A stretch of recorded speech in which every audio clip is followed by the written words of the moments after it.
The jungle planet of Vethera had no mercy. It had never needed any. Its apex predators, the Velthcari, ruled every shadow, every silence, every heartbeat of prey that dared cross their territory. 12 feet of muscle, retractable obsidian claws, and amber eyes that could track movement in absolute darkness. They were older than human civilization. They were the reason 17 surveying teams had gone missing before Mara Ellison ever set foot on Vethera soil. She stepped off the shuttle with a medkit, a field notebook, and absolutely zero survival instincts, according to her supervisor. He had not been entirely wrong. Mara Ellison was not a soldier. She was not a diplomat, not an explorer with a death wish, not even particularly brave on paper. She was a xenobiological field researcher from New Adelaide, 32 years old, with dirt under her fingernails and a stubborn streak that her mother called a character flaw and her colleagues called a superpower. Her assignment: observe. Document. Do not engage. She had broken that last rule on day 4. It happened at the edge of the Velthcari Neutral Valley, a stretch of tall silver grass where even the predators moved carefully, because the valley floor was laced with hidden drop pits, natural sinkholes that formed when the rainy season flooded the underground root systems. The Velthcari knew the valley. They taught their cubs which paths were safe. 2 cubs had not listened.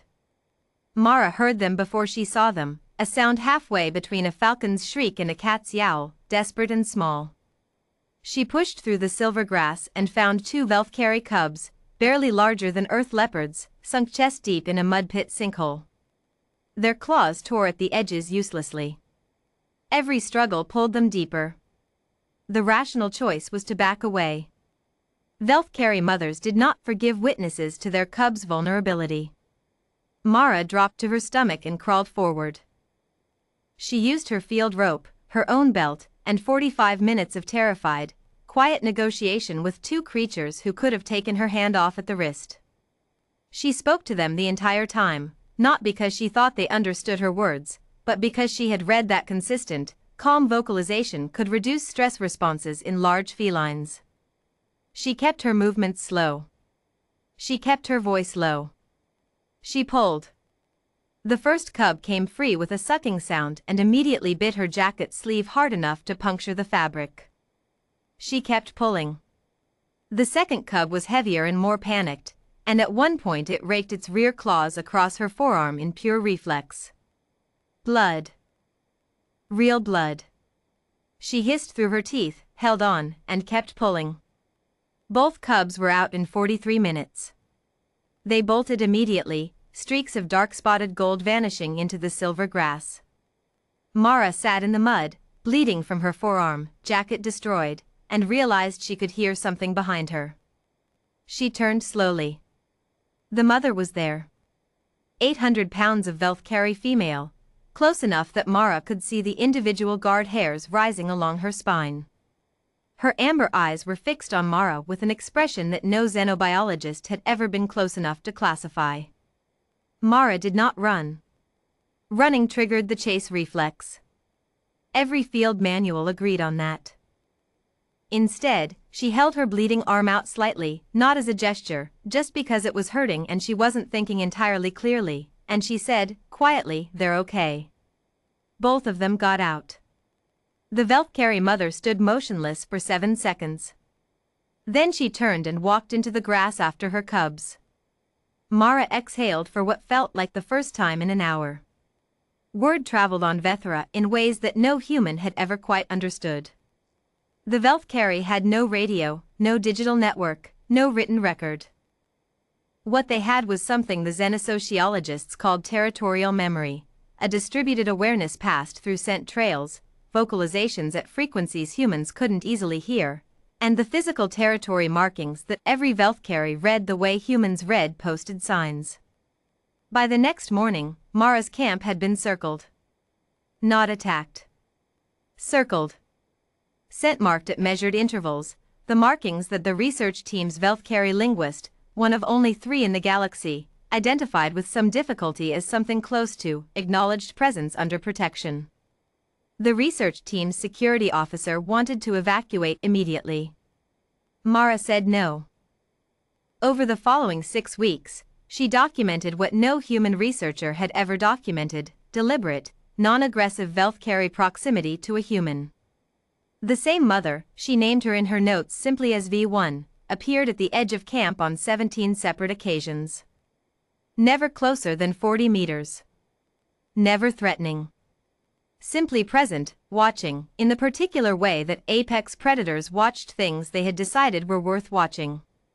The cubs appeared twice, tumbling over each other near the camp perimeter before their mother called them back with a sound like grinding stone. Mara left dried protein strips at the 40-meter line on the 8th day, more as a gesture than an expectation. They were gone the next morning. She had no way to know if it was V1 or simple scavenging wildlife. She left them again the next day.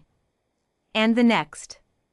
The summons from the Predator Council arrived in the most unexpected possible format: 6 Velthcari elders standing silently outside the research camp at dawn, their size alone making the camp's prefab walls look like something built by children. High Elder Kale Vera stood at their center. Mara had seen images of Kale Vera. Every xenobiologist with Velthcari interest had. The High Elder was a documented figure, one of the few Velthcari who had engaged in any structured communication with the Interstellar Survey Commission.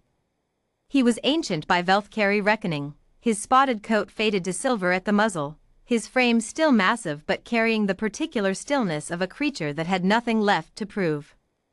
His eyes were not amber. They were pale gold, almost white, and they assessed Mara with an intelligence so apparent it was uncomfortable to meet directly. The research team's linguist, hands shaking slightly, translated as Kale Vera's infrasonic vocalizations were run through the interpretation system. "You pulled the cubs from the ground." "Yes," Mara said. "You were injured." "Also yes." A pause. The kind of pause that had geological weight to it. Why? Not a question in the human sense. A demand for logic. A Velthcari did not act without reason. Every action had territorial significance, relational significance, consequence. They were asking her to account for herself within a framework where mercy was not a default setting. Mara thought about it for a moment. "Because they were afraid," she said. "And I could help. So I did." The linguist translated. Kale Vera was still for a long time. The other 5 elders behind him were stone. "You are Praeclass," Kale Vera finally said. "Praeclass does not act to protect predator-class young. This has no precedent. The council has debated your presence on Vethra for 37 days. "I know," Mara said. "I'm sorry to cause trouble." Another pause, longer than the first. "You are not trouble," Kale Vera said, and his tone, even filtered through the interpreter's flat synthetic voice, carried something that the linguist would later write 3 papers trying to adequately describe. "You are an anomaly. The council does not ignore anomalies. The council studies anomalies. You will be studied." Mara blinked. "Is that permission to stay?" The High Elder turned and began walking away with the silent inevitability of a continental shelf moving. Over his shoulder, through the interpreter, came one final sentence. "V1's line has marked your territory as adjacent protected. This has not been revoked. Do not waste it." The Vethra Accord, the first formal research agreement between human xenobiologists and Velthcari society, was signed 14 months later. It granted limited supervised access to 3 research teams. It established communication protocols that had taken 18 linguists 2 years to construct. It opened the first genuine dialogue between humanity and the galaxy's oldest surviving apex predator civilization. Mara Ellison was listed as the primary initiating contact.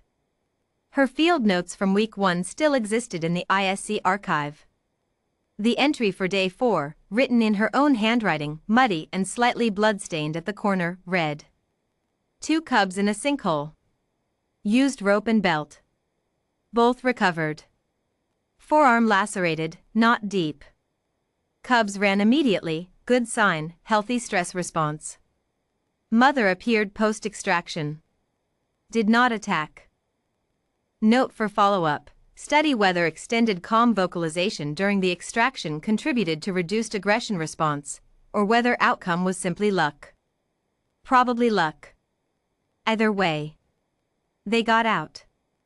In the halls of the Predator Council, Mara Ellison was assigned a designation that had no precise human translation, something between acknowledged anomaly, protected contact, and creature that should not have survived but chose to act anyway. High Elder Kale Vera, when asked by a younger council member why such attention was given to one small prey-class being, was quiet for a moment. Then he said, "Because she bled for our young and asked nothing in return." That is not prey behavior. That is not predator behavior. That is something else entirely.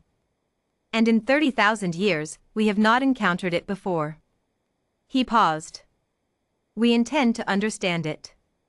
Humanity, it turned out, did not need to be the strongest species in the room. It just needed to be the one willing to get muddy.